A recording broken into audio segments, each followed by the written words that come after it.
Let's see. Woo! Behind the scenes. All right. Little BTS action. How's my mic pickup? Sounds good. Yours is coming through really clearly. Really clearly. Yeah. Have you talked with me since I got this bad boy? I remember seeing it, I think, but I don't know if it was working. I don't know. But the pickup's really clear. Well, cool. You're clicking. I hear clicking. I'm not clicking anything. I haven't clicked a thing.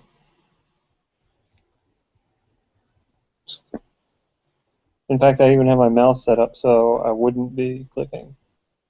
I've gotten yelled at enough for that.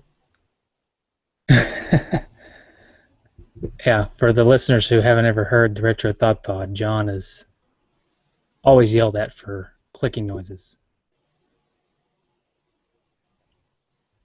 Let's see. So, Has Justin was this? supposed. Can I still throw up like the little bar underneath, or is that? Yeah, I was trying to remember how to do that. I don't remember how to do that. Do you remember how to do that? It was one of the apps on the side.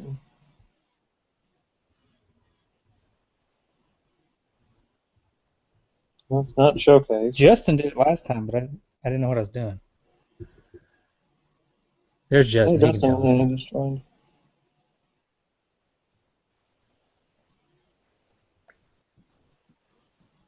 Hey, Justin. Hey, buddy. Hey, We are already live, just so you know. How dare you start without me? Well, we're not really started. We're just. now we started. Hey, how do you put the thing underneath your name? I've already forgotten how to do it. Hangout Toolbox. Oh, it's under. Mike, There it's it is. under the other apps, or at least there was. Okay. All right. Yeah, there it is. Hangout Toolbox. You're gonna like my tagline underneath. Justin, Oh, yeah? you're like delayed. Because Am I hear I? us talking about. Well, I hear us talking in your background like 30 seconds ago. I don't hear that. I don't think I hear that. I can turn my volume I'll down. be right back. That will help. You not hear that, Mike?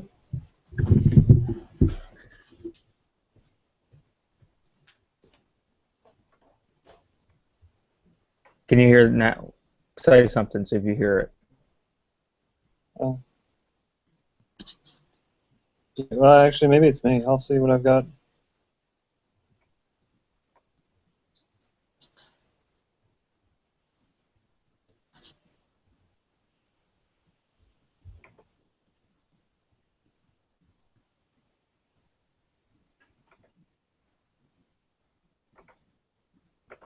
Hmm. I hope it's not my internet. Nope, it's me. It was me. I figured it out. Oh, okay. My internet's fickle up here. Are you broadcasting live from a coat closet? Well, you know, yeah. This is my wife's office. This is Felicia's office. Oh, okay. So this is all her clothes and stuff that she works on. So, how's it going, man? It's good. It's good. Congratulations to you and Felicia. Oh, thank you. So you're about ready to have a baby, right? The due date is 7 days from now. Right. So are we just waiting to see if she has the baby, or are we going to induce, or No, we're just any gonna wait and plan? see. Okay. So we'll see what happens. Yeah. Now she goes to Contemporary Women's Health as well, doesn't she? She goes to St. Mary's, Dr. Vick's office. Who? Oh, All right. okay. Never mind. Yeah, St. Mary's. Sorry about It's, that. Husbandly duties. My bad.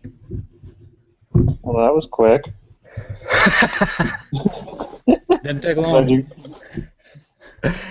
Wait, this is family friendly. He knows what she likes, and he knows what he likes. More important. There you go. Do you see my tagline? Do you see what my tagline Uh, says? yeah.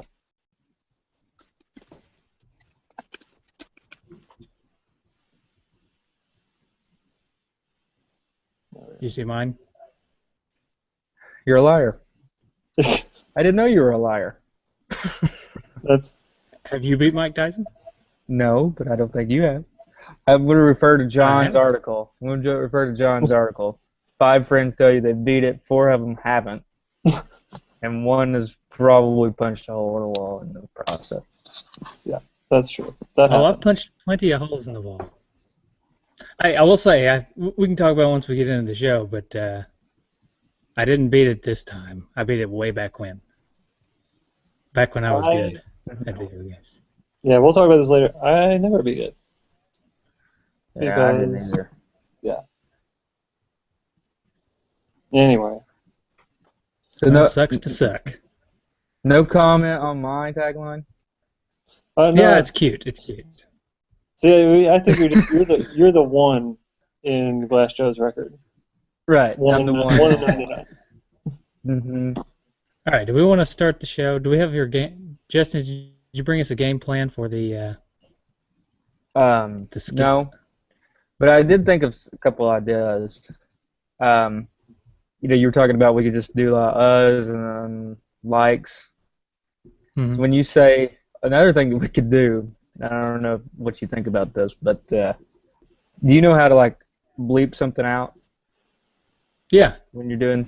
Well, I was thinking like, would you say, "Hey Justin," and I say, "What's up?" and you say, "How you been?" I say, "Pretty damn good." Like accidentally cuss because I'm not used to, I don't know. If you don't Yeah, like we that, can do that. We're live now, by the way, so this is no longer family friendly. Is anybody watching though? There is one viewer, and they're Oh offended. boy. And Oh, they- boy. They are They just laughed. officially offended. They're Well, then gone. we're already Look live, what and you that did. kind of ruins it anyway. Well, for the people watching live, it does, but that's fine. For the person, This is not the supposed to be people. behind the scenes.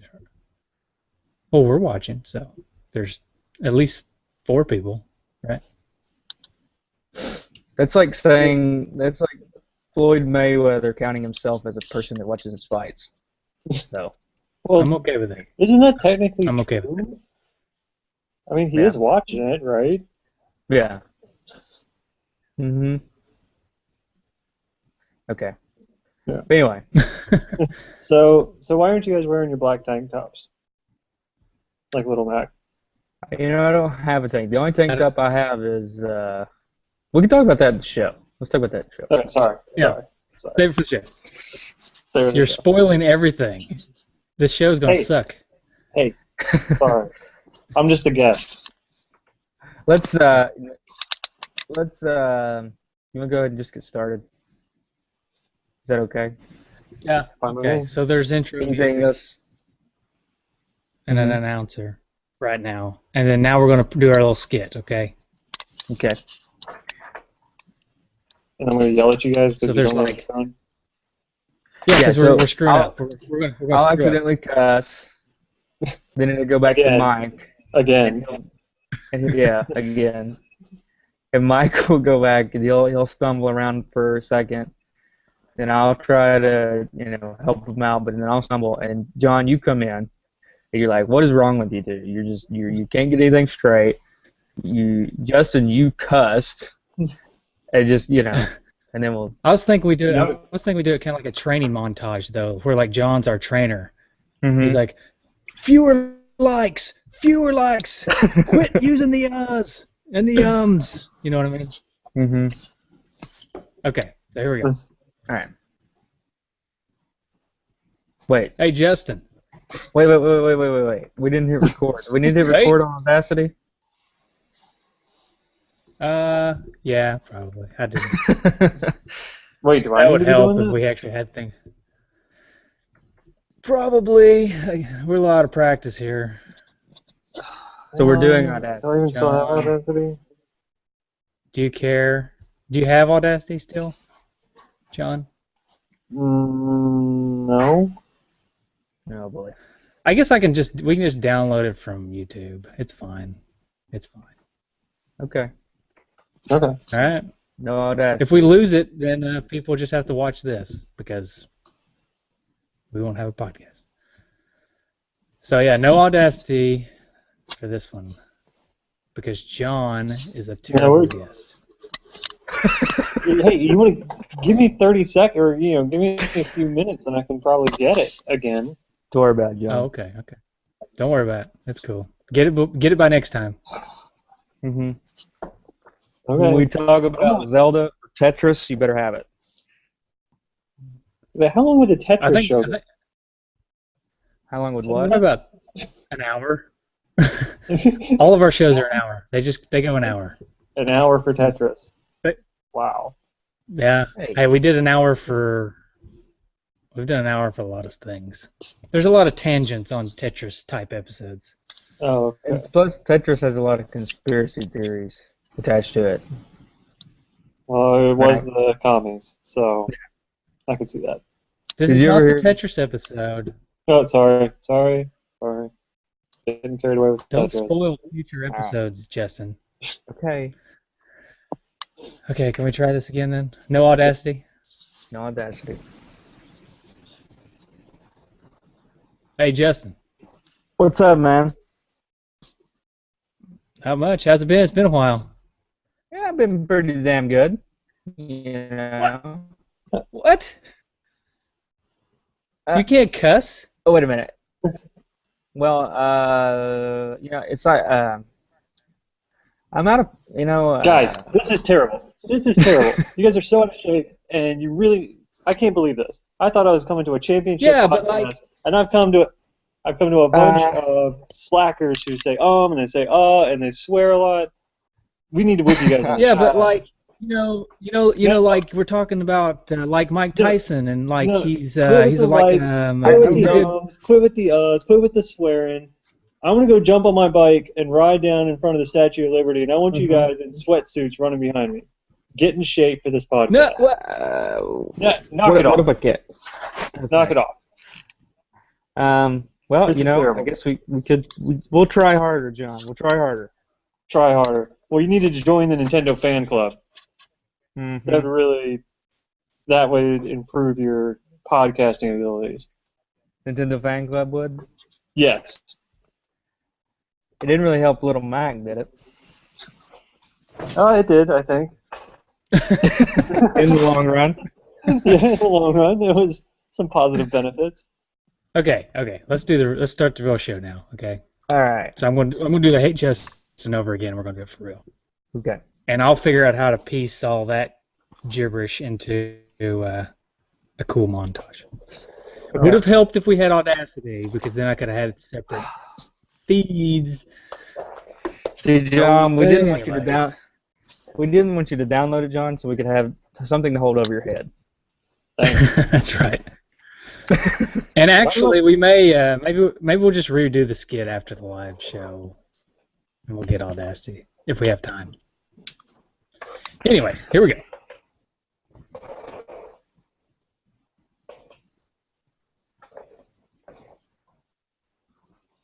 Hey, Justin. What's up, Mike? Not much. It's been a while. You like how I called you Mike for this show? That's okay for this show. For this show, Right. it'll be all right. Exactly. Why is it all right? I don't know. Why is it okay? Because we're doing Mike Tyson's Punch Out for our listeners who have Yeah. requested it repetitively.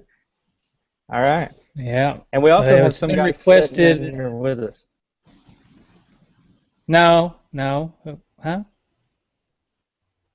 What? We have a guy in John? here with us. Huh? John Oh, is what? here. Hi.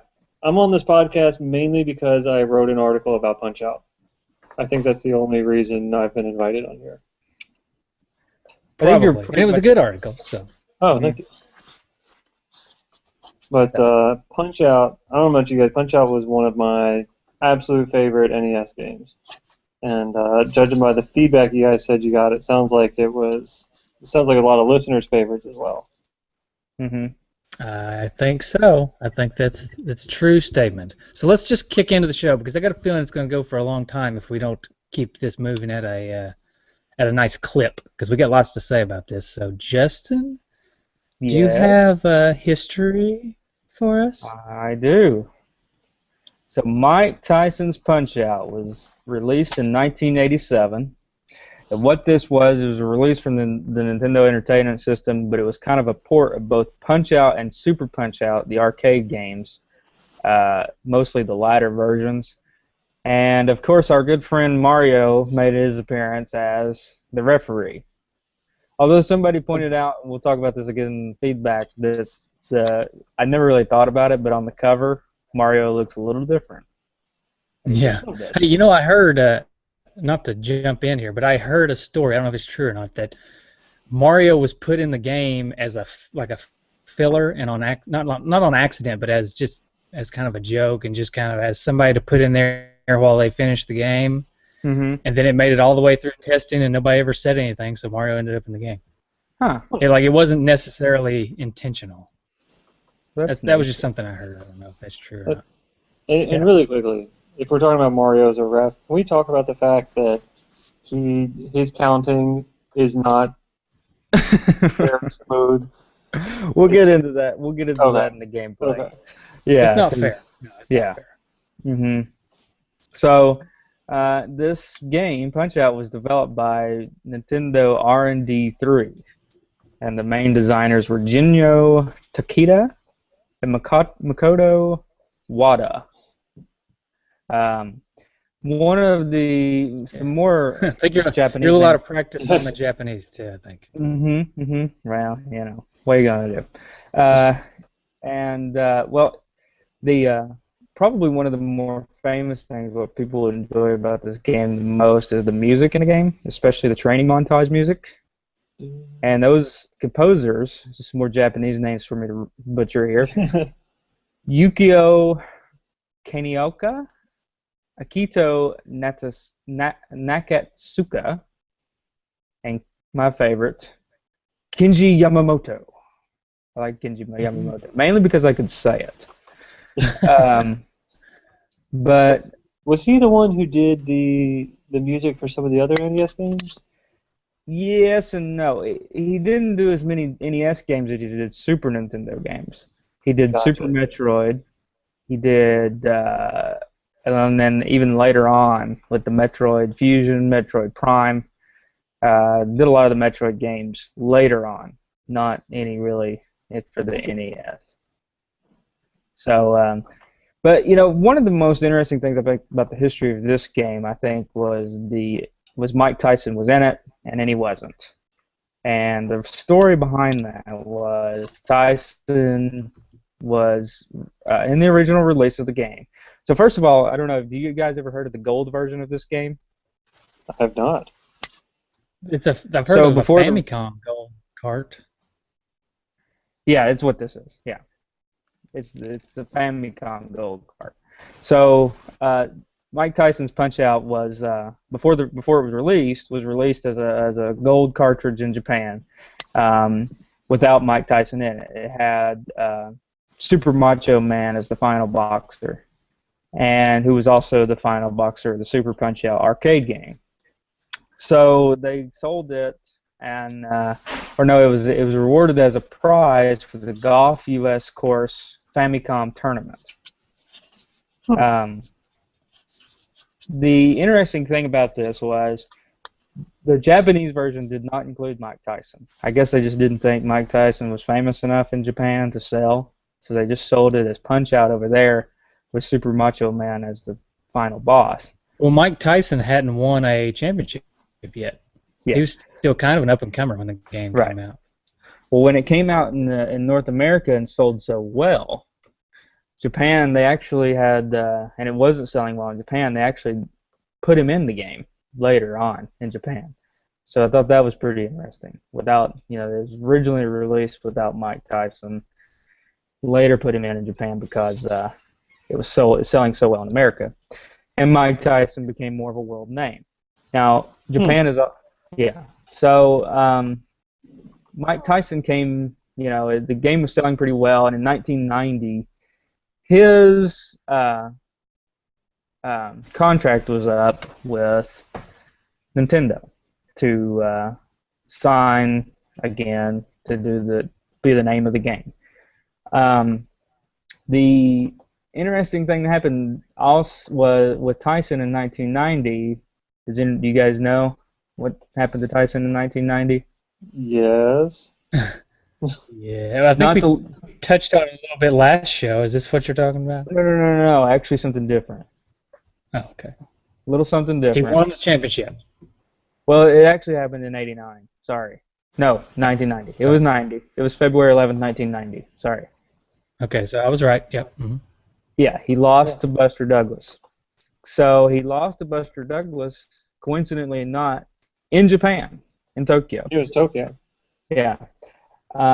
This after Tyson suffered his first loss, Nintendo decided we're going to cut our losses here, no pun intended, and just release the game without him. And God, they that's kind of harsh. yeah. Oh, you lost As a- once? Well, man, don't want you around anymore. To me though, I think maybe that was their excuse for not paying him any more money. If that's just maybe I don't see them. Of course, Tyson's reputation kind of went downhill after that. It actually ended up being a good idea for Nintendo to get rid of Mike Tyson, because shortly after that, he was convicted of something that we talked about pretty in detail in the last game we talked about, which was Mike Tyson was convicted or not charged with rape, and at that point, obviously, it was good that Nintendo didn't re-sign him. Yeah. So anyway, but after he was taken out, he was replaced by a guy named Mr. Dream in the game. A lot of people probably own the Mr. Dream version as well because it was the later version. So, as far as reception of this game, it's one of the most loved, obviously, by our listeners, but also one of the most loved games in the NES's history. GameSpot reader poll ranked it as the 6th greatest NES game. It was rated the 17th best by Nintendo Power's top 200 games, and has continued to just get great reviews. GameSpot rated it an 8 out of 10. I think that's a little low, in my opinion. So we'll talk about that later. Really quick, why do you guys think it's so popular? I have a theory, but I'm curious what you guys think. Why do you think Punch-Out was so popular?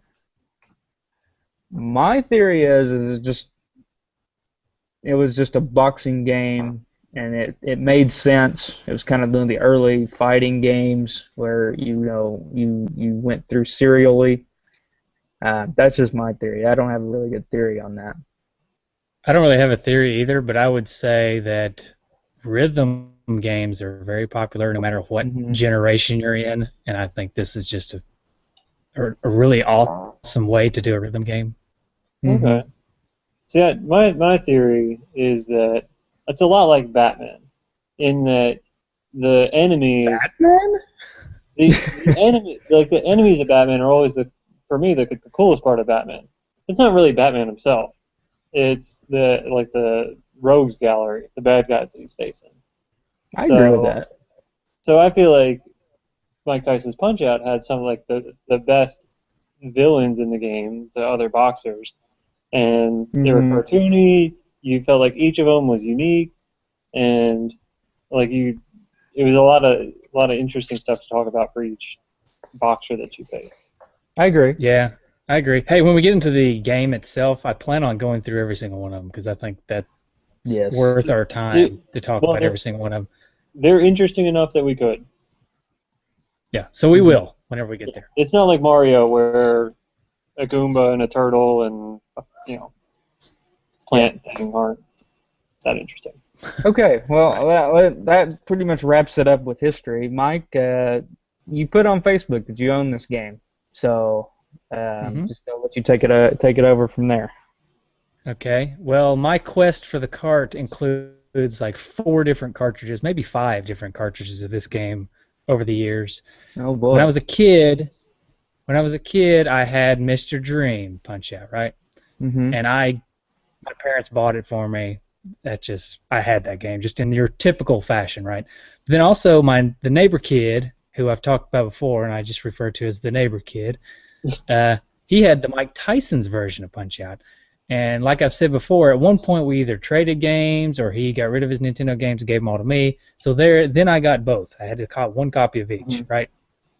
Mm-hmm. So then, later on in life, I lost them or something, and then bought another one just because I wanted to play it. Like in college, when you and I were playing, I think I bought another one. So Right. there's like 3. And then once like a year or 2 ago, when I started collecting games again, like hardcore collecting games, I said, you know what? I want a complete in-box copy of Mike Tyson's Punch-Out because I love it so much. And it's a pretty popular game, so there's a lot of copies out there. It's not like it was going to cost me an arm and a leg, so I searched out a complete in-box copy of Mike Tyson's And I see that Punch-Out. you have all of your arms and legs, so we know I that still have all of my arms and legs. I think I have both my ears. Mm-hmm. Yeah. Yep, still got both my ears. So, so I got a complete in-box copy. And then, finally, another copy that I got was when I was trying to get a Power Punch 2 to play for our show. For our last show, I was trying to get a copy of Power Punch 2, and when I ordered the Power Punch 2 from the guy, he sent me a copy of Punch-Out on accident. Or I think it was on accident. I don't know. It may have been on purpose. Yeah, But I think he was like, this guy doesn't know what he's getting into. I'm just gonna send him Punch-Out. make it easier for him. So I basically ended up with about 4 or 5 different copies of Punch-Out over the years. But now I've narrowed it down to I have one complete in-box copy of Mike Tyson's Punch-Out, and I have one Mr. Dream Punch-Out. So that's all I have now. So I've quested for this card maybe more than any other. awesome. Well, let's let's talk dive about the into game. I have it on my phone. Let's dive into it. Mm-hmm. John has it on his phone. Is that what you said? Yeah, I have it on my phone. Yeah. That's cool. Hey, You know, anywhere? I forgot that I also have it on the 3DS. I bought it from the eShop on the 3DS, so I have that copy too. yeah, and you can play it online too. If anybody does that. If you're a dirty cheater. Hey, Just kidding. No I'm idea just what you're talking about. there's the thing about online emulators like that. First of all, sometimes the controls are a little wonky, but to have access to pretty much, there's one website that has pretty much every NES game ever. To have access to that is pretty nice. Because we're being recorded live by Google. Do what? Yeah, which we're not going to mention the website's name because No, of course not. I'm just going to refer to it as a place to go. The Google hounds will come and get us. They will. Mm-hmm. Yeah. Anyway, so let's talk about the game. Want to talk about the game? Let's do it. Yep. Hey, let's do. I prepared a little something that I like to call a quiz. Oh boy. Oh jeez. Embarrass us. Okay, I don't know how you guys want to do this, but you can either tag team it. By not doing it? Okay, John, you can just not do it if you don't want to. It's No, a simple quiz. All it is the Punch-Out quotations quiz. I'm going to give you a quote from one of the boxers in the game, and you guys have to tell me which boxer it was. No, this isn't Jeopardy style. This is just give me the name of the boxer who said the quote. All right? Okay. Mm-hmm. Simple enough? Sounds good. Vodka drinking. Okay. Yes. That you gotta wait for the quote. Okay. Before you answer. Okay, the first one is I have purred long enough. Now hear me roar. That's a great tiger. Yep. Nope, that was actually Eric Purcell. Just kidding. That one's for you, Eric. It's one of our listeners. Anyways. So yes, it's Great Tiger. It's Great Tiger. All right. Next one is surrender or I will conquer you. Is that Von Kaiser? Yes, it's Von Kaiser. All right. Is that German? Good job, John. Let's see. How about I can't drive, so I'm going to walk all over you. I know who that is. I've answered 2 in a row. I'll let Justin take a shot at it. can't grind milk over you. Oh, is it? No, because it's different in the NES version. No, just I say was it. going Soda Popinski.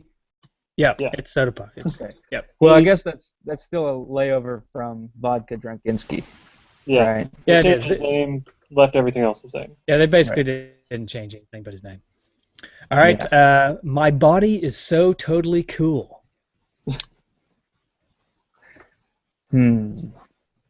Super Macho Man. Yep, Super Macho Man. Uh-huh.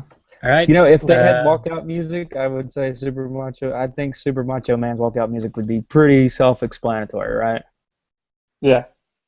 It would be. Right. It Hair of would the just be Dog. Macho Man. It would be Macho Man by No, Hair of the Dog by whoever did Hair of the Dog. That's what it is. by whoever did that. Mm-hmm. You sure that's not Soda Popinski's song, Hair of the Dog? That's probably true, actually. Super Macho Man would be Macho Man by the Village Right. People. I know, John. I was just trying to make a joke to not go with the obvious. But Yeah. thank you It's for usually a crapping pretty on funny it. joke. Thank you for crapping on it, John. Thank you. You're welcome. You're welcome. I took it out. All right. Here's another one. Make it quick. I want to retire. Oh, this is easy. This is Glass Joe. Well, you never beat him. Yep. So. That's true. Yeah. I'm his one win. That's why it's the only one he knows. It's the only one he knows. Right. Okay. How about people like my hair? Don't mess with my hair. Bald Bull. No, I'm just joking. Is it Super Macho Man again, right? No, it's Don No. Flamenco. Yep. It's Don It's Don Flamenco. Oh. See, I know more than All just right, Glass Joe. I knew Great Okay, Tiger, too. I think you're going to have a nightmare tonight. Oh, no, yeah, this is easy. Yeah. It's the Sandman. Yeah. It's Definitely not the coolest- Sandman. Mr. Sandman. Well, Mr. Sandman. Definitely the coolest boxer in the Mr. game. Here's a question for you. Not Okay. to interrupt your game, but if one person was going to haunt you at night, one of these characters, which one would be more terrifying? Like if you had a ghost that lived in your house, and that ghost was the ghost of one of these characters, which one would be the most terrifying? I'm going to say Doc. Doc Lewis wandering around your house. Yeah. Because I think Doc would just be walking around. You know, his wide eyes. He's like, he looks terrified the entire time, and it's just like he's probably eating a lot of your food. And then every now and then I'd be like, is that Carl Winslow? Oh. Yeah, is that Carl Winslow? No, it's Doc. And then it's like, well, he doesn't really bother you, but he keeps telling you to join the Nintendo fan club, and you're like, look, God, hey, I whoa. already joined it. Leave me alone, please. Stop rubbing my shoulders. Yeah. Ooh, join the Nintendo fan club. Ooh. I think Anyway. for me, Mr. Sandman would be terrifying. Bald Bull would be terrifying because The Hubble would be. yeah, and then The creepiest would be Don Flamenco. yeah, You see him prancing around your room at night. or Glass Joe, because I think Glass Joe would not be a terrifying ghost. He would just be annoying. I feel like you'd have to keep talking him up as a ghost. Like, it's okay, you scared me. You did. You scared me. No, you really did. I was really scared. You got me. All right. He's like, no, I didn't. I didn't scare you. Just tell. He would just raid your liquor cabinet. Yeah. Yeah.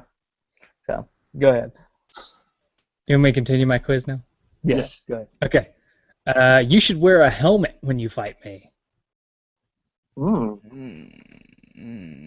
going to say that it's Bald Bull, but I don't know if that's right. No, it's not Bald Bull. I'll say, is it Iron Mike? It's not Iron Mike. Oh, man. We're going down. It is Piston Honda. Really? Really? That's Piston Honda. It must have been his second time around. It may have been. I didn't differentiate. I know he between says first and something second. about sushi. There's something that. Well, there's one where he just yells like random Japanese things. It's like Yeah, Yeah, he says sushi kamikaze Fujiyama Yeah. Ninuchi or something. Yeah. What gets me is Nintendo is a Japanese company, but this was a really racist character. Yeah, that one. I'm just glad they didn't do the same thing with Mr. Sandman, because that would have been really awkward. Well, they kind of did with Soda Popkinski or Vodka Drunkinski. Well, I mean, they did it with the Russian, they did it with the German, they did it with the French guy. They skipped the black guy, so that was They didn't touch the black guy. Yeah. So I say it's not racist just because they spread it around. So it's just a lot of racism equals no racism. I'm pretty sure that's math there. Yeah. you cancel it out. You cancel out your racism by just being completely racist. Oh, okay. That's Nintendo. Okay, man. how about I got another one here. I've lost my place, so I may do a repeat if Hey, they Not repeated sure. boxers. You can repeat quotes. Okay. Well, how about this one? It says, "My barber didn't know when to quit." Do you? Bald bull. Yeah. Yep. Spider Because crumb. he had like 3 hairs sticking out of the back of his head. It kind of reminds me of Homer Simpson Yeah. as far as the hair goes. And in the creativity department, Nintendo kind of dropped the ball here, too. He's Bald How Bull so? from Istanbul, Turkey. I think like that's you just saying. perfectly creative. I think that's pretty good. I want to meet his. I want to meet his barber. Like his barber, like cut his hair, and like there's 3 strands left, and he steps back and is like, Well, okay, that's good. there's a problem with that barber. That barber's dead. Bald Bull killed him after that haircut. I can see that. Yeah. Okay, I got. Let's see, I got 3 more. Okay, I got 3 more. You ready? Yeah. Mhm. I can't win. Flash Well,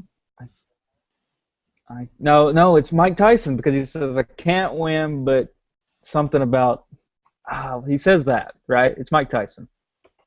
No, it's not Mike Tyson. This is kind of a trick question. I thought Mike Tyson said something like I can't win, but you Is can't it Doc win. Lewis? Is it not talking Doc. to Little Mac? Is it talking to Little Mac and saying you can't win? No, it's Oh, Little no. Mac. He says I can't. He says I can't win. Yeah, no. Like if you're getting beat up in the Oh, I remember what Tyson said. says, they say I can't, can't lose. lose. I say you Yeah. can't win. Yeah, that's what it is. Okay. I thought you tried to trick Okay. us there. But no. I did try to trick you, and I think I did trick you actually. Yeah. Okay, 2 more. Actually, yeah. I have my weakness, but I won't tell you. Ha ha ha. King Hippo. Mm-hmm. Yep, King Hippo. And lastly, and you may be able to guess this just because of I'm doing it last, but great fighting. You were tough, Mac. I've never seen such finger speed before. Gross. That's Mike Tyson. Yep, Yeah. that's Mike Tyson. Mike Tyson's all about some finger speed. He got in a little trouble for that finger speed later. Family friendly. Oh, okay. Family Sorry. friendly. Mm-hmm. All right, that's my quiz. I think you guys got all but maybe 2, so that's pretty good. Not to interrupt gameplay discussion, but I want to get John's take on this because this is something we talked about in the Power Punch 2 episode. John, so Mike Tyson, you can clearly say, was probably one of the biggest polarizing figures. I'd say one of the most hated boxers, even though he was so good during his time. And really, you can't argue that he was a good guy back then. I mean, he was pretty He was pretty much a scumbag. But as far as somebody that makes a complete turnaround to somebody you despised 20 years ago to somebody that you just can't help but like today, has there been anybody in the sports world that's made a bigger turnaround than Mike Tyson?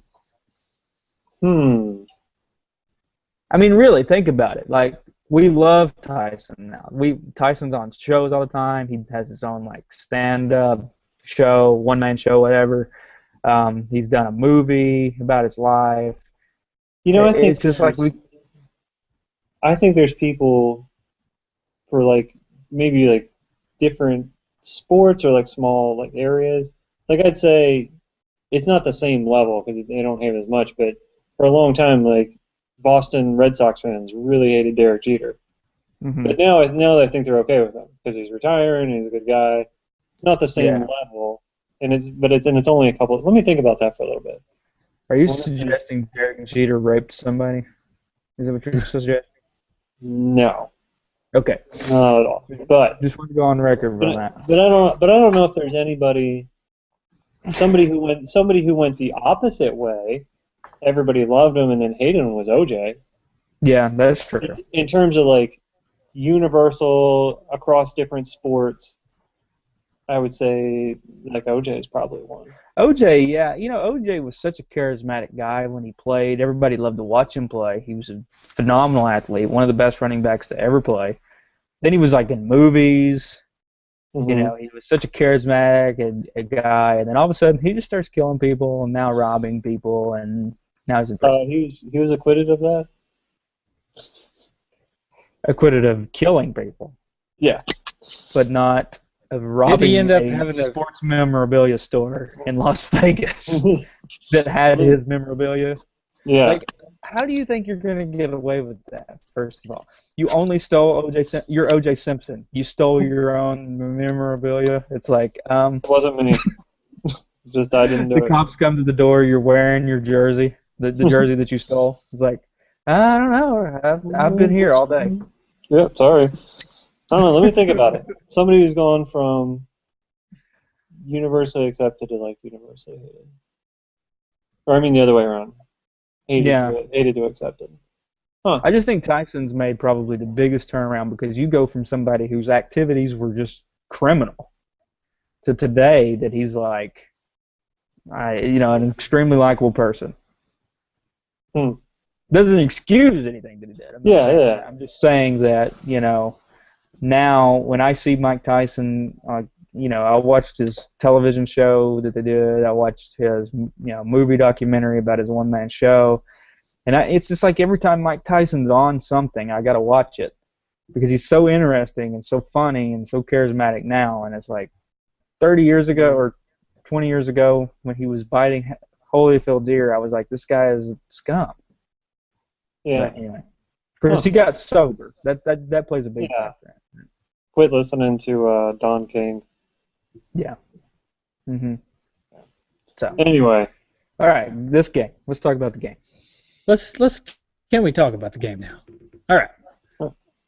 I have a manual. You guys interested in a manual? I am interested in a manual. Because the manual Okay. sometimes can be it's a lot different than the game. Like the original Legend of Zelda manual, a lot different as described in the manual than the actual gameplay. Yeah. Tell me what you think about this. All right. So here's the manual.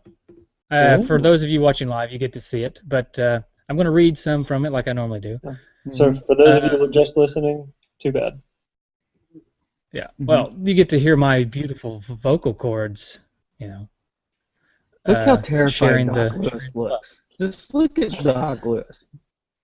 It's like Doc, it's like to go to John's article. It's like he knows what's going on here. He knows what he's doing. He's putting Little Mac out. It's like it's like the zookeeper when they put the goat in, or in Jurassic Park when they put the goat in with the Tyrannosaurus Rex. It's like what's going to happen. It's like you're sending a 17-year-old to box, a 298-pound guy from Turkey. Mm-hmm. So, anyway. All right, so I'm gonna read this. It says, "Thank you for selecting the Nintendo Entertainment System Mike Tyson's Punch-Out Pack. Object of the game: Little Mac, a 17-year-old fighter from the Bronx in New York. He loves nothing better than a tough challenge." And then it gives a description of Doc Lewis. It says, an ex-heavyweight who was a famous hard hitter in the U.S. around 1954. It all began one day when Little Mac and Doc Lewis met by chance. Doc became Mac's trainer, teaching him everything there is to know about boxing.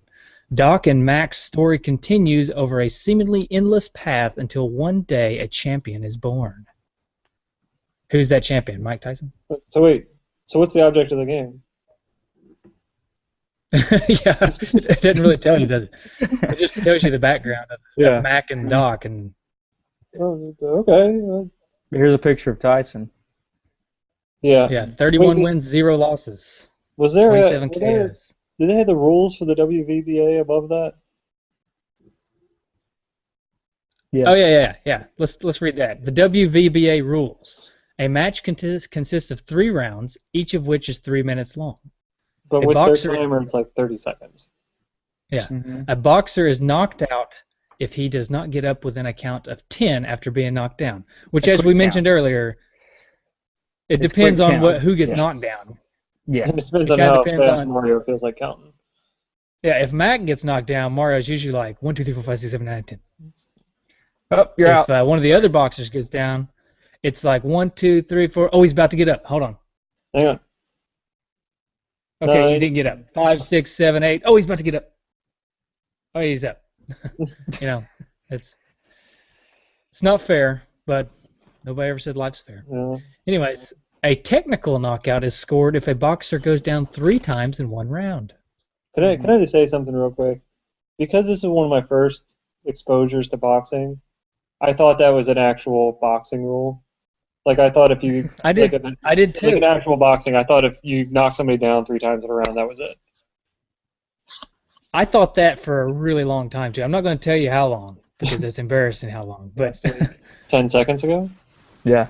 yeah, When John just told us. 10 seconds ago, when John just now told me. Yeah. No.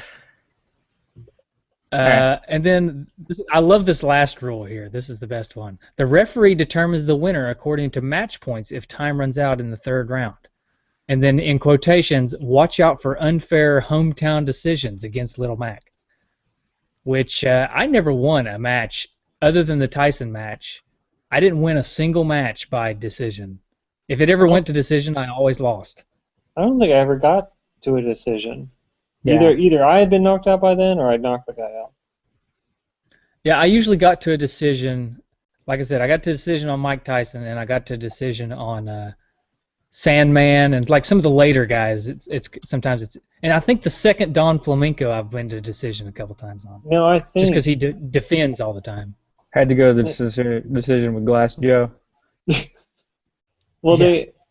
to be technical about it, there's different point levels you have to get to win a decision.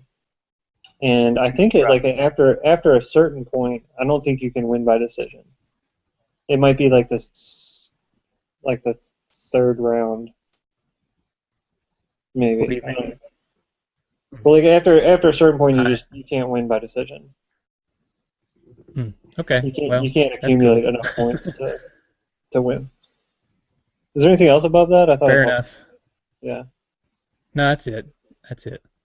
As far as the rules. Let's see if there's anything else interesting in the manual. There's some opponents, but they don't give you all of them, so there's no reason to waste your time on that. Compliance with FCC rules? Did they give you 4? All Memo. I love how they give you memos, like a scratch pad in these Passwords. Place to write down passwords. Oh yeah, it's for your passwords.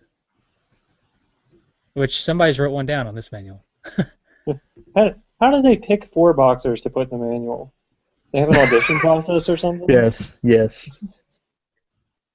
I don't know. It's sorry, Don Flamenco, we can't understand you, so you're not going in the manual. Mr. Sandman couldn't be bothered.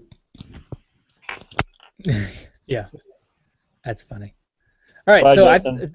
to discuss the game, the easiest way to discuss it, I think, is just to go through the boxers because I want to talk about all the boxers and I want to talk about the game in general as we talk about it. But I think the easiest way to go about discussing it is just to go sequentially through the boxers. We can talk about our experience with them, and we can talk about just general things about them.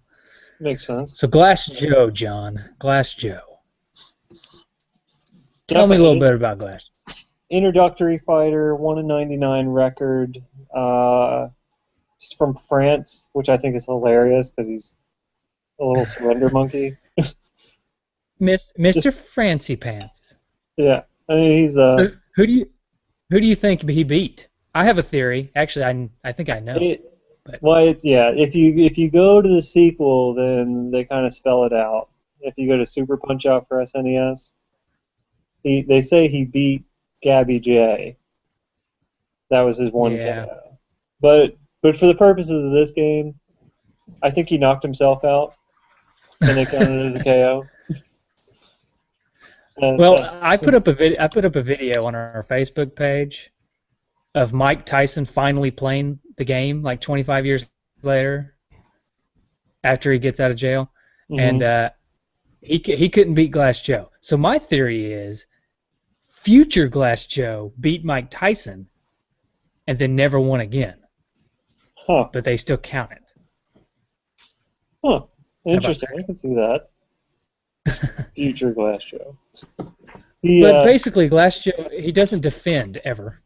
He does defend, but he either defends high or defends low. And it's pretty obvious which one he's doing. So you can land several punches high or low before he realizes what you're doing. It's like, wait, I'm getting punched in the face. Maybe I should move my guard up here. And then you can just punch him in the stomach. Right. You know boxers. How quickly can... What, Justin?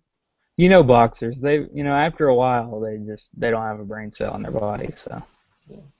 I can usually TKO Glass Joe in the first round.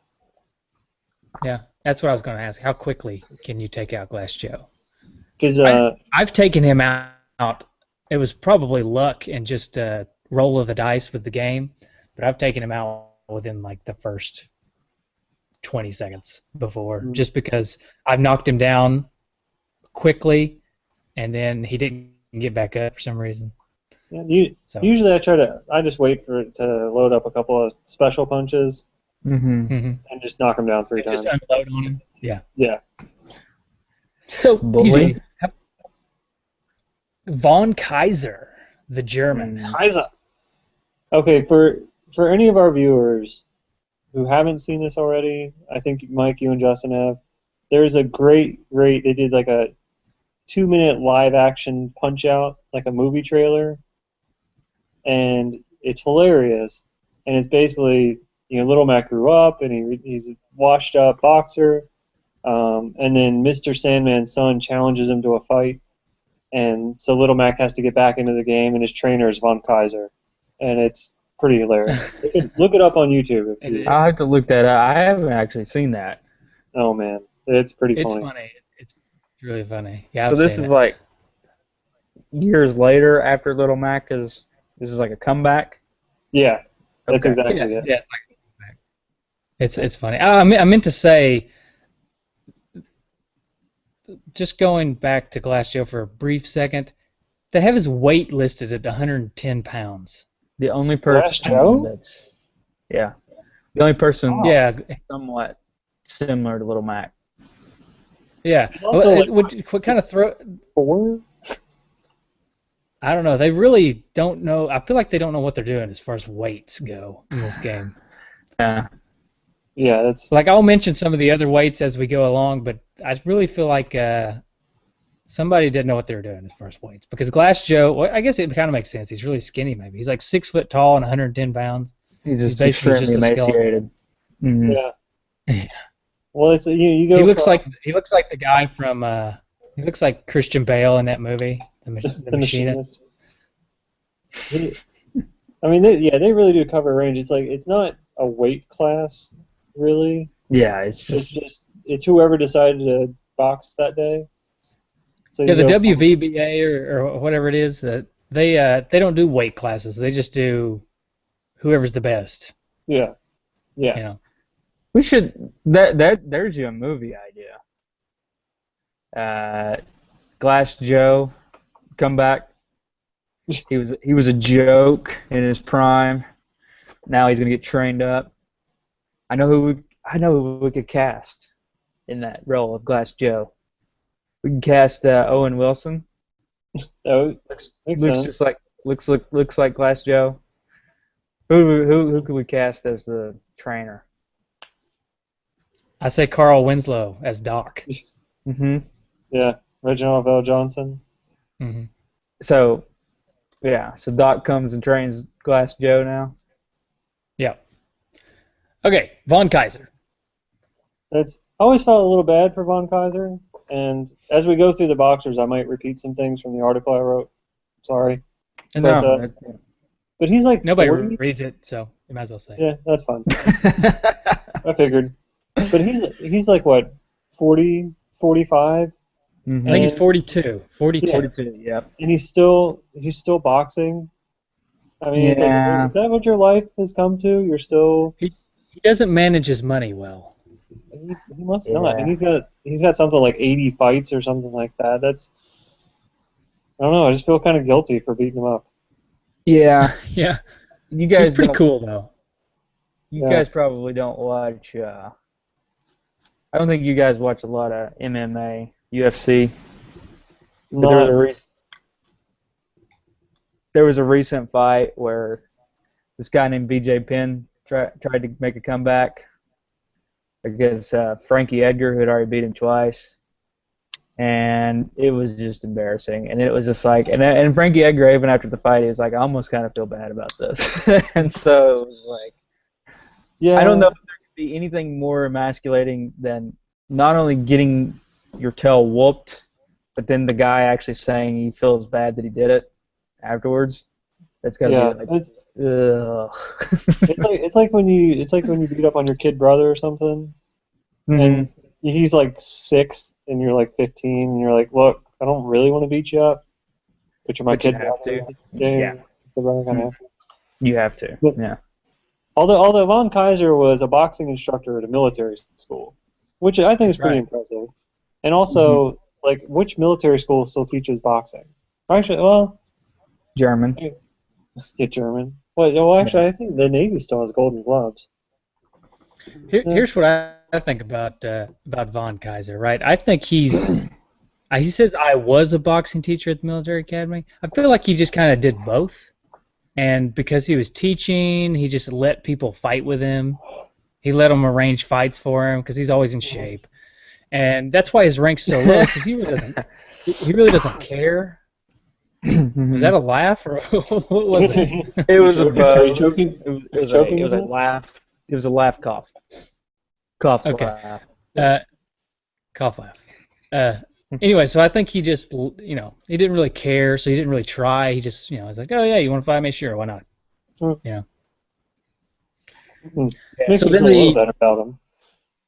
the champion of the minor circuit, Piston Honda. Which is a fantastic name.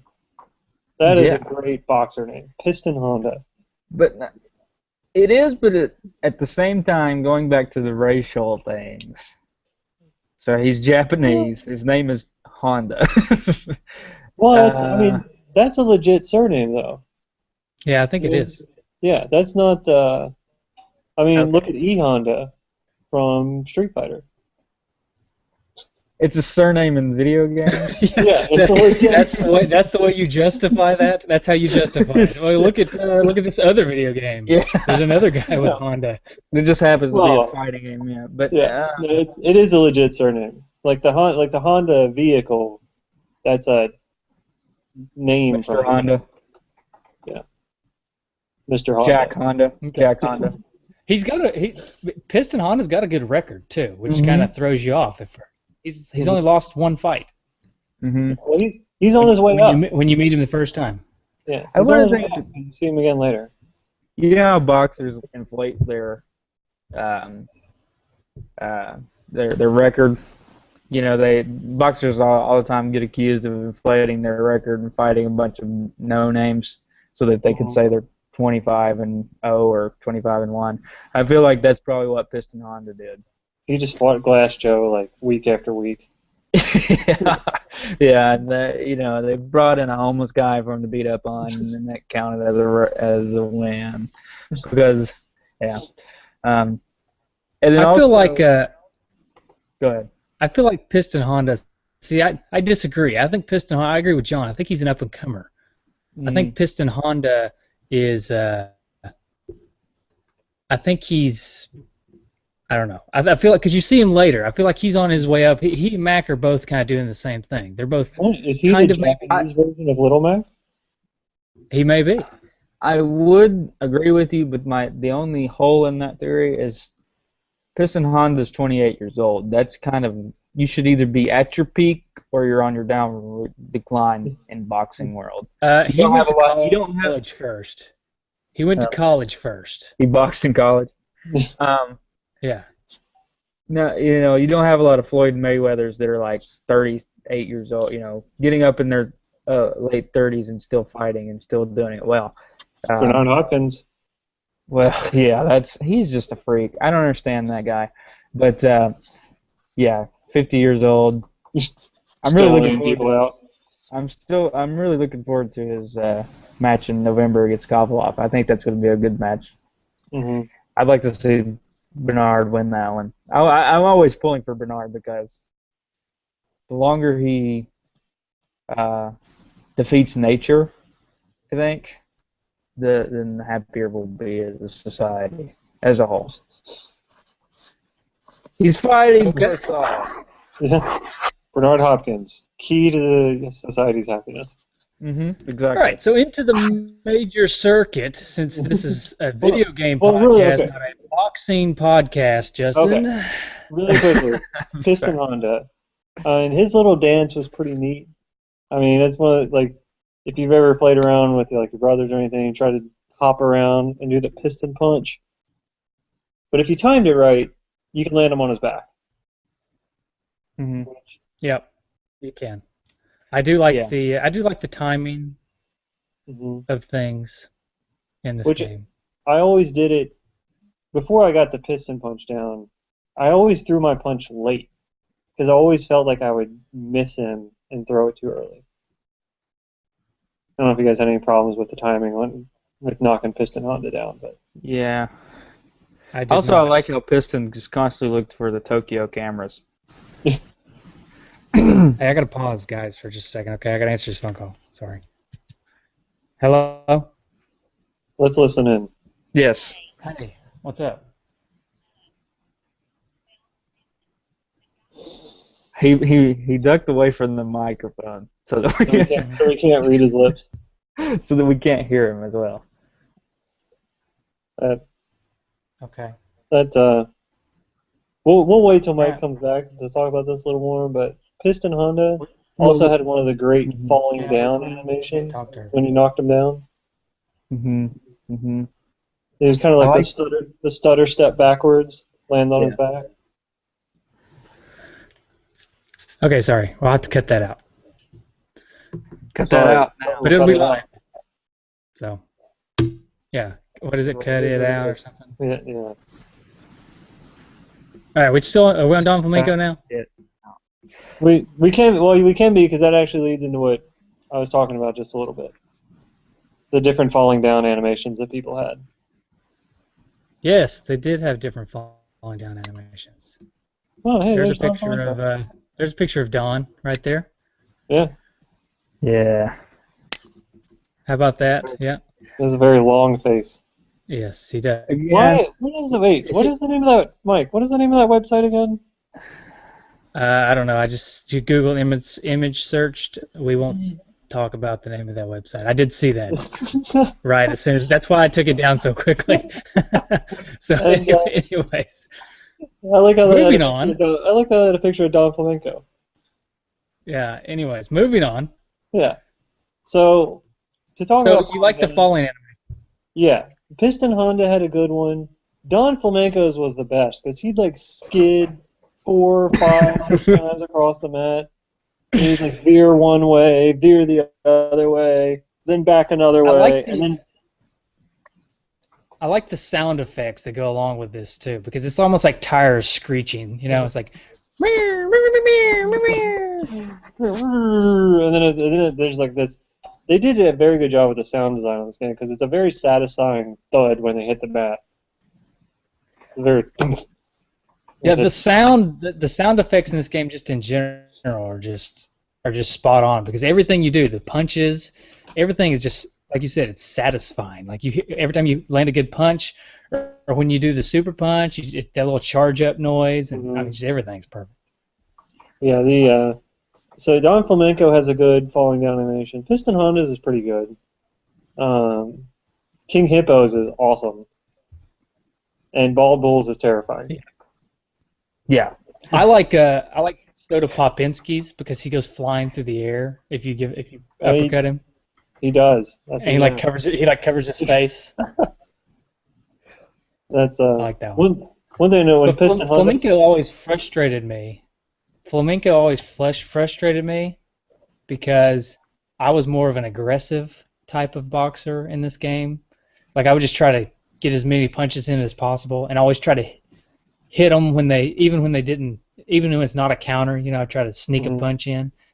And Flamenco just blocks all the time. It's so frustrating.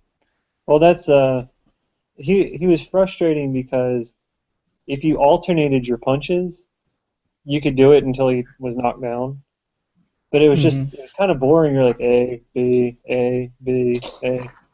And then if your thumb slipped or something, and you went with like 2 A's in a row or 2 B's in a row, then you'd shake it off and you have to start the whole thing over again. I think my favorite part of Don Flamenco was his sweet-talking nature. He liked Mario's hair. Yeah. And, he does. He says, "Hey, Mr. Referee Mario, I like your hair." Yeah, and then he had a thing for this girl named Carmen.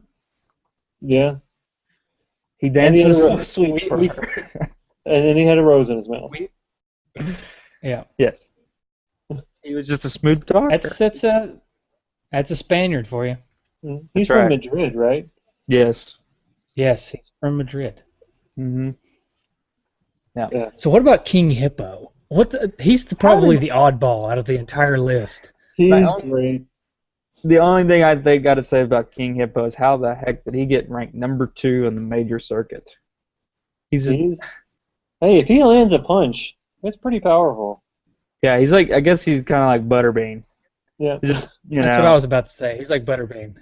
He's not the most. He just hits you really hard. Yeah, he's not. There's no finesse. He's just gonna punch you and try to knock you out. All 18 wins. What I want to know by knockout. And if you think about it, what I want to know is. Go for it. You. If you think about it, none of the other boxers knew what to prepare for because it's like, how tall is he? Who knows? How much does he weigh? Who knows? Where's he even from? Who knows? Hippo Island? Hippo Island. They did say where's that? From. Yeah, but where's that? South Pacific, somewhere in the South Pacific. So he's tough to prepare for if you don't know anything about him. What exactly is he the king of, by the way? Hippo Island. Is he king of Hippo Island? Mm-hmm. Sure, yeah. Yeah. He has a crown. He has to be a king. Yeah. Hippo Island is probably just like a kiddie pool in his backyard that he goes and sits in with his little crown. Yeah. Uh-huh. What I want to know, though, is what happened to his belly button? Something has happened to his belly button at some point. Maybe it's very sensitive. Maybe he just had appendicitis. Well, here's the thing. He tried to get his belly button pierced. And the thing was, he was so large, or so fat, that they just kept trying to use a bigger needle, and they just made him really sensitive down there. So, gotcha. Did it get infected? It probably got infected. I think it probably there was probably some infection there. Yeah. Gross. But I like how he has a Band-Aid over it. Yeah. Just a large ace bandage. Yeah. See, I want to know how they got him out of the ring. Because he doesn't get up. He can't get up. He's so fat he can't get up. Which I love that in this game. That how they throw a character in there like him that's so unique. Like even the way you fight him, like you have to do there's a certain way you fight him, and then when you finally knock him down, he never gets back up because he's so fat. And especially after coming after Don Flamenco is like kind of frustrating. Isn't really that enjoyable of a match. And then you fight King Hippo. And it's just fun. Yeah. This is it's fun. It's one of my favorite matches in the game. And then you fight the Great Tiger. Who for the longest time, when I was a kid, when I was the younger kid, when I was like in elementary school playing this game, I always got stuck on him for some reason. Because I never, ever could figure out his little teleporty punch thing. until I got older and I realized you just block it, and there's no problem. But The frustrating thing is you have to reset the block each time he punches you. right, you do. And if you mess up your timing, so frustrating. I just think he's the creepiest fighter of all these. Like, I know Don Flamenco is creepy, but come on. The guy's got a dead tiger like laid over the turnbuckle there in the ring. It's like, what is up with this guy? And first of all, I don't think in the real world, if you just bring a dead tiger with you to the ring, I'm fairly certain you're going to be arrested for something. It's just I don't think it's a dead tiger. I think it's like his robe made out of tiger skin, but with the head left on. I still think this has got to be illegal in somewhere. Yeah. Yeah, I can see. And he wears his turban into the ring. I mean, the WVBA really needs to get standard with its rules. Because Little Mac wears a tank top. I don't know who wears a tank top to box. Great Tiger has a turban. Yeah, amateurs. Super Macho Man has a Speedo. I mean, Don Flamenco is bringing a rose into the ring. I mean, they need some standardization. I feel like Anyway. Yeah. There is no. It's really so willy-nilly too, because it's like, okay, here you got Glass Joe, who's 110 pounds, so that kind of matches up with Little Mac, who's 107. Then we're gonna put him up against a guy named Bald Bull, who just happens to be 300 pounds. Yeah. There's no weight class here. Yeah. No weight class problem. So Bald Bull is probably kind of the face of the game as far as bad guys go. He's the one I always think of the most. And it may be because they used him again and again in the sequels, but Bald Bull is the guy that I think of when I think of opponents and Punch Out. He's the Joker to Little Mac's Batman. Yes. And he's pretty scary. He's definitely terrifying. 298 pounds. Although I find him easy now that once you get his pattern down, he's actually pretty easy. But it's another one of those timing ones. If you can interrupt his bull charge, although, like I said, I think if he connected with the bull charge in real life, Little Mac would go flying out of the ring, land in the spectator seats somewhere, and never get up again. Yeah, he does kind of like squat down and jump up with 300 pounds of force. Mm-hmm. Yeah. Onto Little Mac. It's pretty scary. Which I always want to see that tried in like a real life boxing match. I always wanted to see somebody like squat down and try to throw an uppercut from the floor. Yeah. I don't think it would work. Probably not. But if it actually connected. I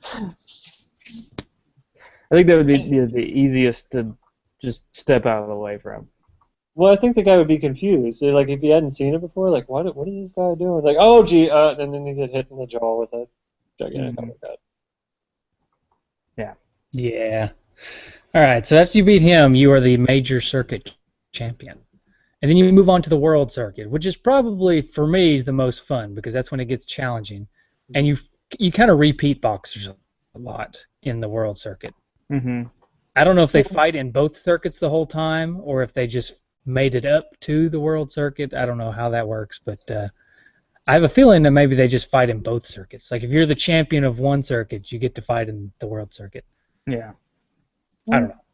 But you start with Piston Honda again. Mm-hmm. We've talked about Piston Honda, but he's a little bit more difficult. And then you fight Soda Popinski, which is probably one of my favorite boxers in the game. Drunk on soda. Yeah. Pop. Drunk on that soda. Pop. Mm-hmm. Mm-hmm. His green Right, bottle. Soda Pop. Soda Pop. Right. Does he bring that with him into the ring? Yeah. I don't think so. Yeah. He's the first one. Is he the first one to laugh at you if you lose, or was that Bald Bull? Big Bald Bull laughs at you. I I don't know, but when they laugh, they sound like Ganon from Zelda. And It's like the it's really patented NES laugh. it's really frustrating if you lose and then the guy stands there like he puts his hands on his hips and he's like and just laughs at you the entire time. Yeah, yeah, that's pretty frustrating. But it just makes you want to come back and beat him even more. Mm-hmm. So, Son Popinski was just, not a lot of special stuff, no craziness, just a solid boxer. he came flying in challenging. from. He had a lot of big angles whenever he would punch. He'd come flying in from these wide angles. That's true. And But he did that, have I mean, he did have a pretty what? he did have a pretty deep uppercut too. Mm-hmm. Yeah. Yeah. And he had he's the one that had the spin around. No, that's Super Macho Man. Never mind. What was his special move? He didn't really for have some one. reason. He had kind of a deep uppercut, some crosses. I mean, He had a repeated uppercut, right? He did like 4 or 5 in a row or something. Maybe. Anyways, you fight Bald Bull next again. And then you fight Don Flamenco again, which is even more frustrating because he blocks even more. Yeah. Mm-hmm. And then finally you fight another new guy, Mr. Sandman. Okay, confession time. I could never beat. This is as far as I ever got. I could never beat Mr. Sandman. Mr. Sandman is pretty tough. He's tough. For the longest time, he was probably the hardest for me to beat. Mm-hmm. Simply because the way he telegraphs his punches are kind of random and they're really fast. Like you don't have a whole lot of time to react.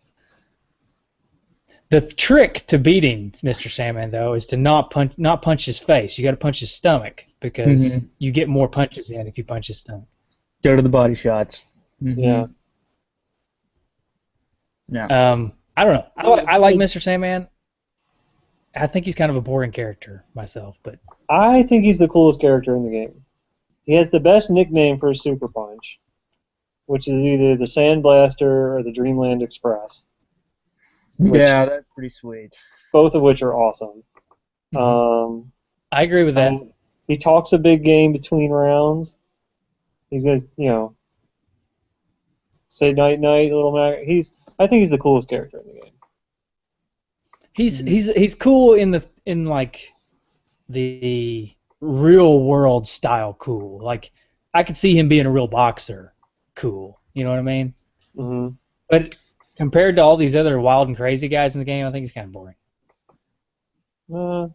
John, you just like him because he's from Philadelphia, Pennsylvania. That's true. Yeah, let's be honest, John. Just be honest with us. That's true. Well, what do you think, Justin? Cool or not cool, Mr. Sandman? I like him. I think, for all the reasons you stated. I think he would be a terrifying ghost if he lived in your house. Yes, he definitely Now, would be. That would be a scary ghost. Mm-hmm. Yeah. Because you'd be afraid to fall asleep. Because he's the same. Oh, yeah. Mm-hmm. Yeah. It's kind of like Freddy Krueger, right? Yeah, basically. Mm-hmm. Except he's a boxer. He just beats the crap out of you. He doesn't kill you in your dream. He just beats you up all the time. You just wake up with a black eye. You're going to work the next day. You look all beat up, and you're just like you got no sleep, and you're just like, what is wrong with you? You going to bars and fighting at night? It's like no. No, Yeah. Mr. Sandman's haunting my house. So yeah. So then the Okay. guy right before the dream fight is Super Macho Man, and I would put him equally difficult with Mr. Sandman. He's I don't think he's any more difficult, but I don't think he's any less difficult at all. He should be more, right? But once you figure him out. For me, once I figured out Super Macho Man, he was easier than Mr. Sandman because Mr. Sandman, just the way he does it, telegraphs his punches, I've just never really been able to figure it out. When I'm trying to beat the game, I usually lose to Mr. Sandman at least once, but then I beat Super Macho Man fairly easily. Mm-hmm. Yeah. The biggest problem with Macho Man is he's just too sexy. You mean Yeah, he works on aside his he's- tan it's- too much. his really tight speedo? That Hmm. Yeah, always threw me off. he was big sexy before Kevin Nash was big sexy. Yeah. And that gray mullet. Oh, Yeah. jeez. I'm gonna refer to John's article on that. That was his. John had a good take on the gray. What was up with the gray mullet? Yeah, that. Yeah. He's only 27 years old, according to the game, right? I have a So hard time believing that. that's an early gray. That's an awful early gray. Mm-hmm. Yeah. Yeah. It throws you off, like the whole gray mullet thing, and then with the super punch, he spins himself around and falls over, or almost falls over. Yeah. Which I don't that know. one always trips me up too, because the problem I have with that is I typically dodge left. That's like my go-to dodge is the left dodge. And if you dodge left, you don't dodge that punch. You have to dodge right. So every time I get to that fight, I have to remind myself to dodge right instead of dodge left. So that always trips me up a little bit. Yeah, and then he intimidates you by flexing his pecs at you. Which is creepy. Yeah, that's really creepy. Yeah. It's like, oh, here's this 17-year-old taking on Super Macho Man. Let me flex my pecs at this 17-year-old. That'll scare him. Again, going to John's article, that was pretty good. He had a pretty good take on that. Just like this creepy old ex bodybuilder. Now he's gonna start flexing at the 17-year-old. What's going on? That'll scare him. Yeah. Something's not right there. Yeah. Yeah. So Anyway, then after you beat Macho Man, you get the Dream fight, which is either Mr. Dream or Mike Tyson. Which for this game, it's Mike Tyson. Because we may, Justin, I don't know about you, we may talk about this game again. We just made you just do Mr. Dream's Punch Out too, but later. But so Mike Tyson. really quickly before we get to Mike Tyson, I feel like Mr. Dream was just a rip-off of Mr. Sandman. Yeah. The same thing. No, he's like a white version of Mike Tyson. Well, I mean a rip-off in terms of his character. Yeah. You like Mr. The Sandman. name and stuff. Yeah, it's like Mr. Sandman's like, put you to sleep. Kind of the whole like Sandman thing, and then Mr. Dream is kind of the same. Anyway, Mike Tyson. I think they called him Mr. Dream because it's the Dream fight, right? Anyways, Yeah. Mike Tyson. Now, Mike Tyson is ridiculously difficult. It's just not. It's just not. It's not even fair, really. Right. So did you ever cheat to What do you mean, skip did I straight ever to cheat? Tyson? To skip straight to Oh, Tyson? well, I wouldn't call it cheating, but yes, I did. I mean, that's the only way you can train enough to beat him, is because that's the one thing that actually is okay with the Tyson fight, is that you can go straight to him and practice. Otherwise, you'd have to go back up and fight through a bunch of guys. Yeah. Because the Tyson fight, he's not the champion of the world circuit. He's his own circuit, basically. He's the Dream fight. He's his own circuit. I don't consider it cheating to go straight to him because he's his own thing. Well, it's kind of like professional boxing anyway. Professional boxing, you don't really work your way up through a tournament or anything. You just, once you get to that level, you just arrange your own matches. Okay, that's fair. Right. And I mean, I did beat the game to get the code to go straight to Tyson. It's not a cheat code. They give you the code after you beat Super Macho Man. Mm-hmm. So This is the days before the internet where you can't find the code unless you got a good friend that can give it to you. right. So, but I will say something real quick. When they give you the code, they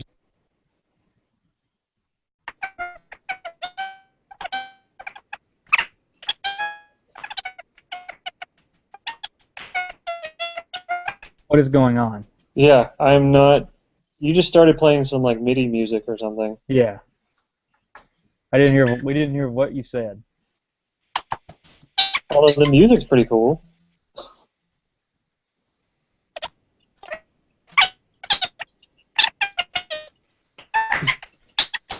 Whoa. This music's pretty awesome, Justin. I don't know if you're hearing it or. Yeah, I'm hearing it. I don't know what's going on. It's like when you talk, it just sounds like chirping, and it almost sounds like a tune. Well, it sounds like you're playing a video game. Yeah.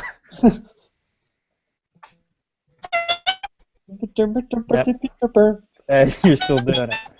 I wish you could hear this. Yeah, It's actually pretty awesome. funny. Just try to talk again, please.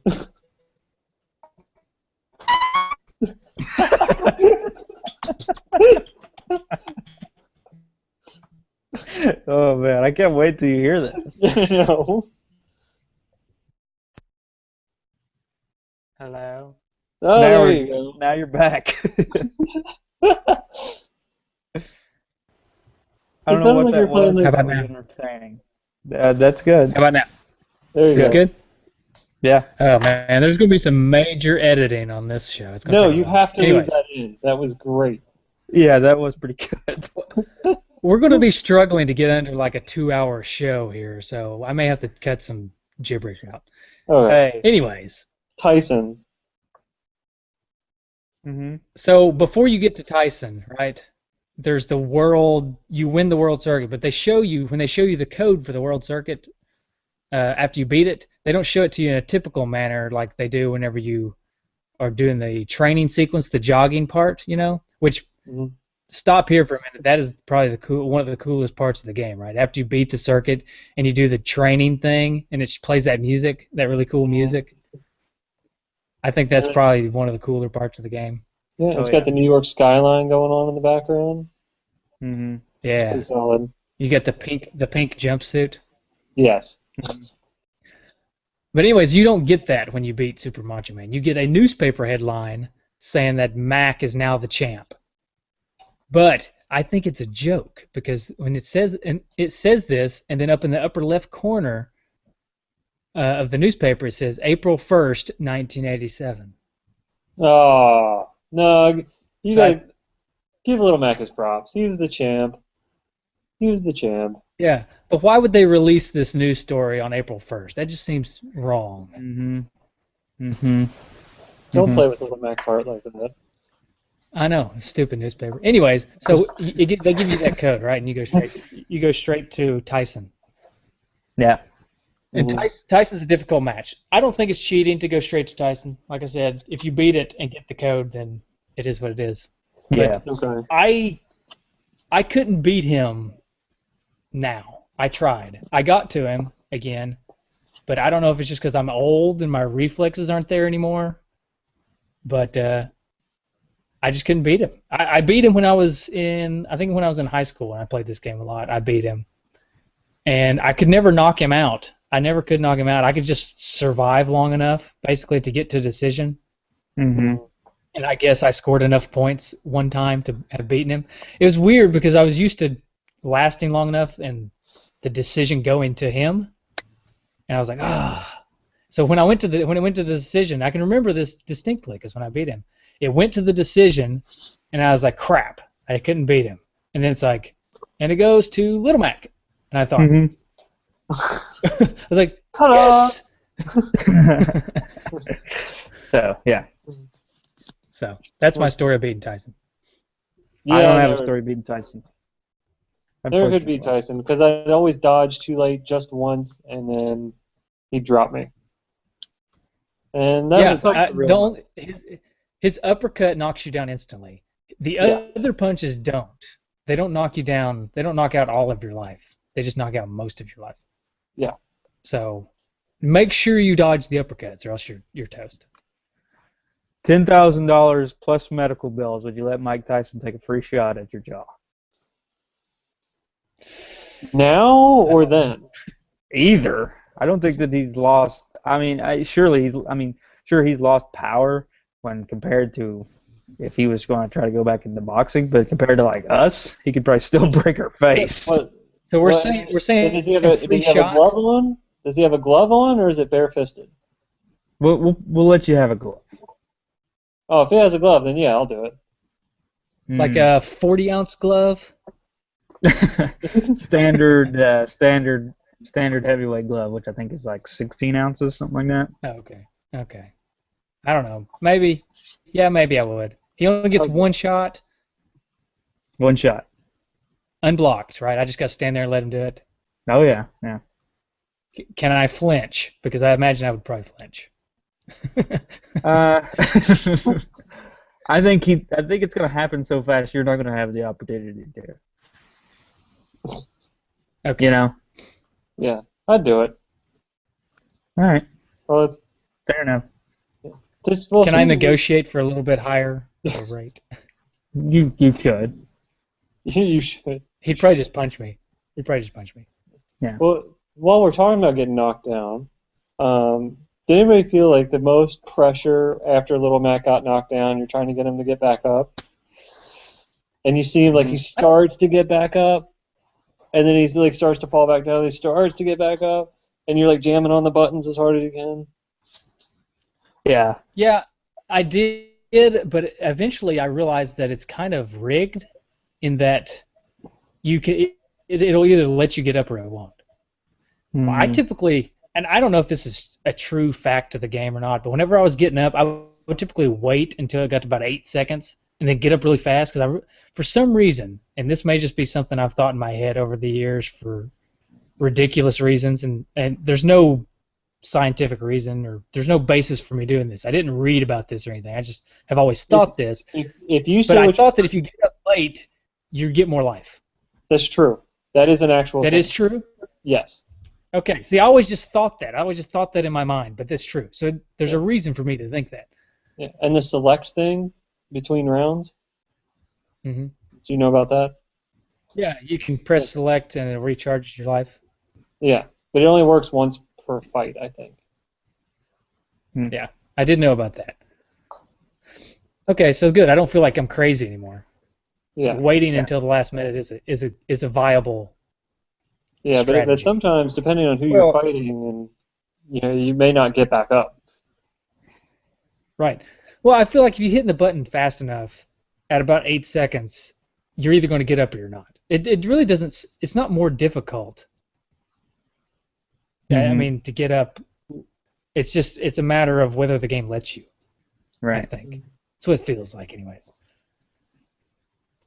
Anyways, we want to cram in some final thoughts about graphics and sound and all that good stuff before we get into our final segments. They were all excellent for an 8-bit game. The sound design especially was fantastic.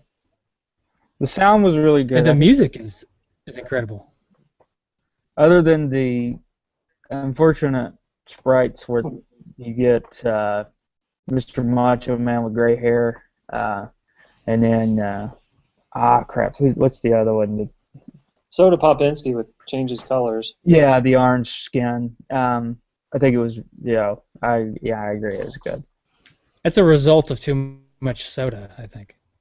Yeah, too much Orange Crush. But I mean, I think the character design, the character designs are just amazing, and then the graphics. Well, what blows me away about this game is how well it stands up. Like what, 30 years later? I don't know when this game come out, Justin. I don't remember what you said. 87, 89? 87. Yeah. So almost 30 years later, and this game holds up this well. Absolutely. I mean, the graphics still look good. The sound is still perfect. I mean, it just blows me away how, and the gameplay. I mean, like we said earlier, it's basically just a rhythm game, but people love rhythm games. Mm-hmm. Mm-hmm. Okay. Anybody got some retrofitted trophies? You do some retrofitted trophies. Let's let. Did you come up with some? Well, I came up with some, but I'm going to narrow it down to one for the sake of time because I think only one of them's any good. Okay, let's just stick with the ones that are good then. Okay. Right. That's a good one. Normally we just do them all, but I guess since we're running so long, we should probably just stick with the good ones only. Yeah, we'll spare you the crappy ones. Mm-hmm. All right. John, you want to go first? You got any good ones? You need some time? I need some time. You guys go first. Okay. Well, mine is Tell us your Mine- one good one. Mine is go back to making cars, and that's beating Piston Honda the second time. You have to beat him the second time because I think after So the first second time you beat he him- comes back. Yeah, he gets his rematch. After you beat him the second time, he's got to go back to making cars. Okay. Well, I'm going to give one of mine then. I don't know. I feel like I've got more, but I don't want to. Okay, can do more than one. I'll just I'm give just one for gonna- now. Okay. My first one is go get you some Rogaine, you big bum, and that is That's a very long trophy name. be what? It's a very long long. trophy name. I don't care. It's go get you some Rogaine, you big bum, and that is knocking down KOing the bald bull by hitting his charge attack and knocking him back. Ooh, Oh, that's a good one. throwing it back in his face, huh? Uh-huh. Yep. John, do you have one? Not any cool ones. If you, Okay. if you KO Mr. Salmon, nighty night. 99. Okay. I like that. All right. I'll just give one more. Holyfield's Revenge, and that is knocking Mike Tyson's ear off. You hit him so hard. You're knocking you off. Not that that's possible, but go ahead. But sure. No, well, basically just KOing. If you can KO Tyson, which I don't even know if that's possible. I guess it is, but if you can I KO think you Tyson, can only beat him by decision, right? no, you can TKO him if you can knock him Can down you? 3 times. Okay. Yeah, you can TKO him. All right. But yeah, so I guess you could give Little Mac a trophy if he gets up twice in one fight. Give him the Rocky trophy. Yeah. yeah, okay. So Give Doc KO and Lewis a Tyson. sociopath trophy. I feel like also if you KO Tyson, then you're totally going to get the Tom Arnold would be impressed trophy. Oh yeah. Mm-hmm.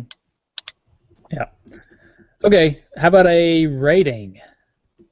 I say we do type of punch. Hmm. So this game would be an uppercut. You got an Okay. uppercut? And what is your What's reasoning? your reason? What is your reasoning? Because just like Little Mac, you start really low and throw a punch that reaches all the way to the top. Ah, nice. I like it. And so this game is All the way at the what? top. All right. It's at the end of the uppercut. Yeah. Well, I'm going to go with Haymaker because I feel like this game came flying in and just knocked everybody out. I feel like since this game's hit, it's been in probably, 90% of everybody's top 5 NES games. So it came in like a haymaker. Yeah. I'm going to go with the jab because I think the jab is, whether you like it or not, it's the standard bearer in a fight. You throw more jabs than you do anything else, and you play this game probably more than any other boxing game in the history. This is probably more played than any other boxing game. So it's the standard bearer punch out is. So I'm going to go with the standard bearer punch, just the jab. Okay, all right, sounds good. Yeah, punch. That's good stuff. Okay, let's quickly go through some listener feedback. This episode is so long. Yeah, punch out. Listener feedback. Stuff. Let's go. Punch out, great, done. Oh man, I feel like we could talk about this That'd forever. be a great way to end the show. Yep, punch out. Some great stuff. All right, goodbye. No, I think we need to end it with Mike's audio feedback. Yeah, that'd be a good song. So, Yeah. all right, feedback. So- Justin, why don't you got it pulled up? Can you pull it up? I'm working on it. Okay, because we got a voicemail, I think, that I would like to Uh-oh. play.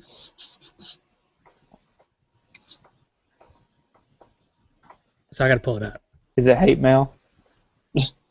I don't know. I'm going to play it without voicemail? listening to it. Oh boy, that's dangerous. Yep. Who So was if the, this who was is, the person, we who was the person that kept texting and they were looking for somebody? I don't remember. This one's actually from Dude Apple, though, so we know it's Oh, going to be quality. all right. Yeah, John. All In right, case you you guys didn't ready? know. Okay. Wait, John, go ahead. Tell John. I'm gonna. We have this phone number that people can call, Yeah. and somebody kept texting Mike, looking for somebody, or kept texting that number. I remember. I wish I could remember what the name was. It was hilarious. Anyway, Hmm. we It was read like that as Darla actual feedback. Lane or something. We read that as actual All right. feedback. Yeah. Okay. All right.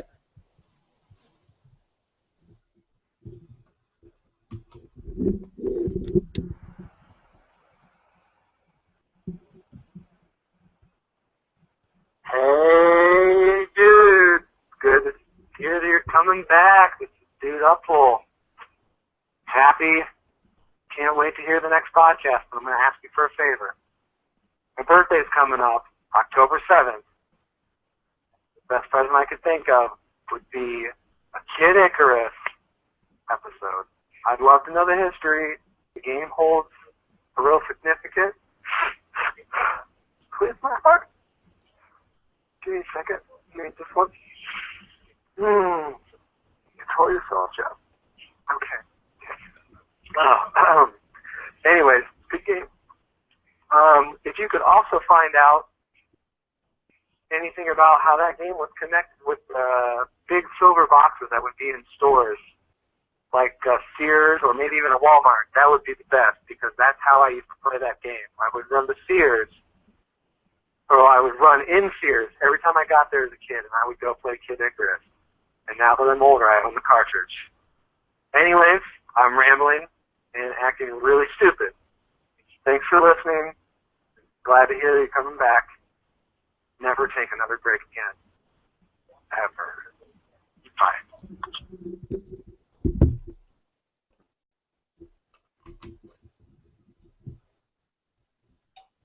Threatening.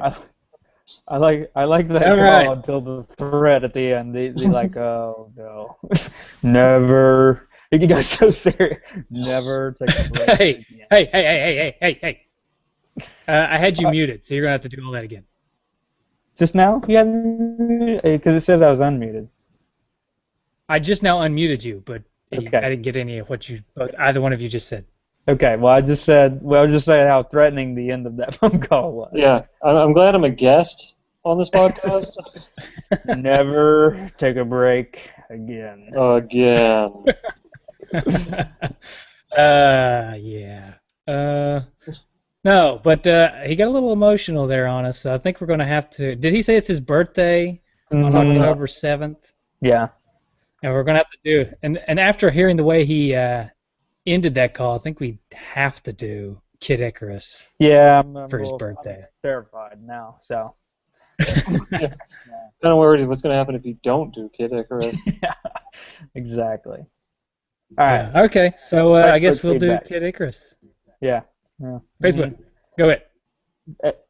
Now I feel like we're just Thanks gonna for the get call. flooded.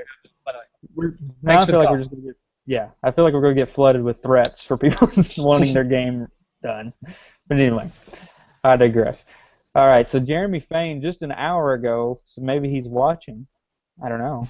He said, "Who is the easiest to beat, not including Glass Joe, Hippo, or Von Kaiser?" And in he also had kind of a follow-up question: Who is the hardest boxer for you guys? How long did it take you to beat one of the characters, i.e., Soda Pop or Bald Bull? For me, Don Flamenco is the easiest. Yeah, I Because agree. if you just repeat A, B, Yeah. and then I never beat Mr. Sandman, so there's my answer.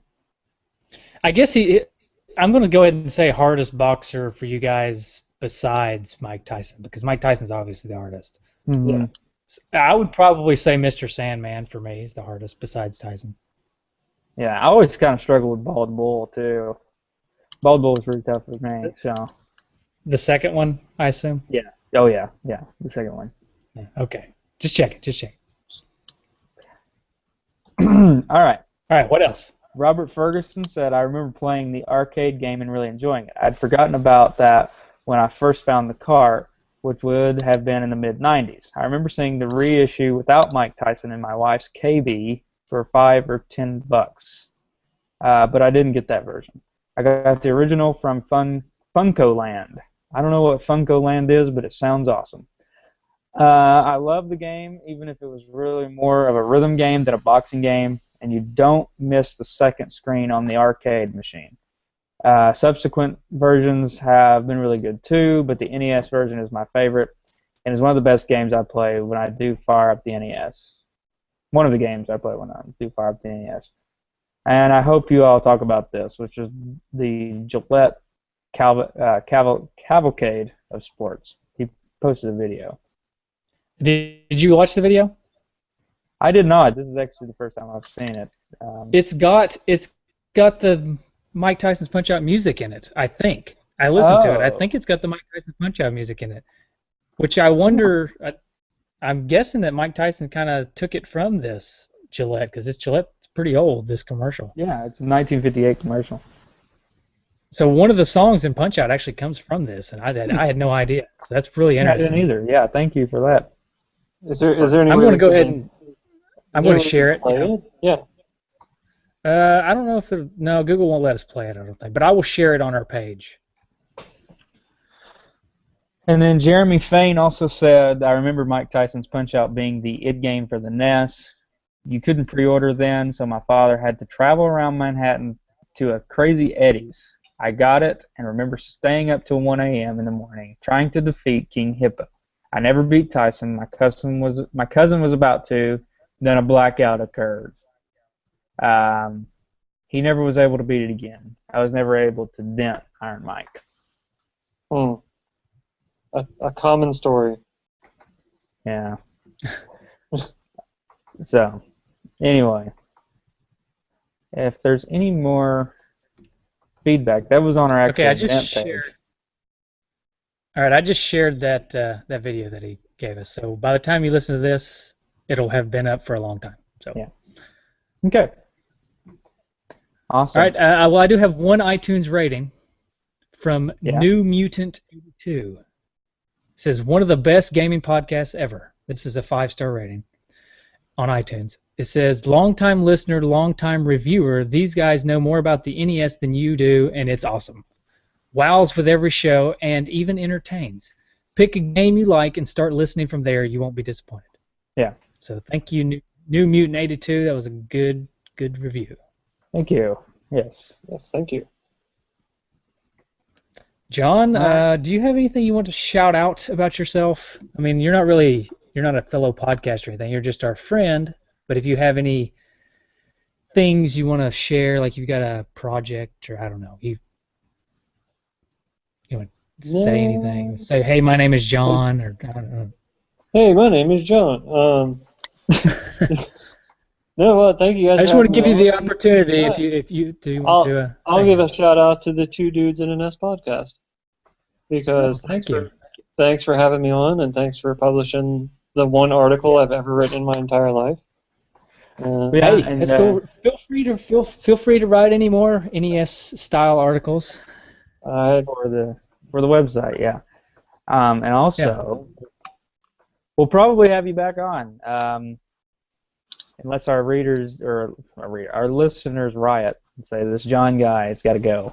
I can see that. I don't think that's going to happen, but anyway, we'll probably have you back on for more games in the future. For Super Mario Brothers 2. Oh yeah, you got to be there for that one. For those of you who don't know John is a big Super Mario Brothers 2 fan. I think it's. So we'll only have you back on if you write another scathing article about it. Oh, okay. I'll see what I can do. Yeah. All right. That's my shout out. Well, okay, we are cool. the Thanks. Two Dudes. Justin, shout us out. Yeah, we are the Two Dudes. You can find us on our website at nesdudes.com. Of course, you can like us on Facebook, follow us on Twitter. We're on just about every social media as well. Instagram, MySpace is apparently still a thing. just pretty much anything that's out there you can find us on. So Carrier check us out. pigeons, smoke signals. Right. And you can call us if you notice we had a phone call today. Yeah. If you want to call us, that number is 775-7-RETRO-1. There you go. All righty. All right. Here comes the noises for next week's game. Sorry this one's kind of long, so hope you enjoy. Hope you don't enjoy brevity because this one ain't got it. Here This comes next podcast hasn't had it. Yeah. Okay. Here comes next week's game. See y'all. All right. That's it. Well, All right. I got to get to work. Appreciate it, guys. all right. See you, All right. Justin. Yeah, See you guys. I Yeah. do too. That was fun, John. Sorry it was kind of long. I didn't expect it to go for 2 hours. Man, you have to go back and listen to your bleeps noises. There's like the greatest Oh, I little, will. I'll there's have like to the do that greatest when I little edit it. tune So, ever. All right. See ya. see ya.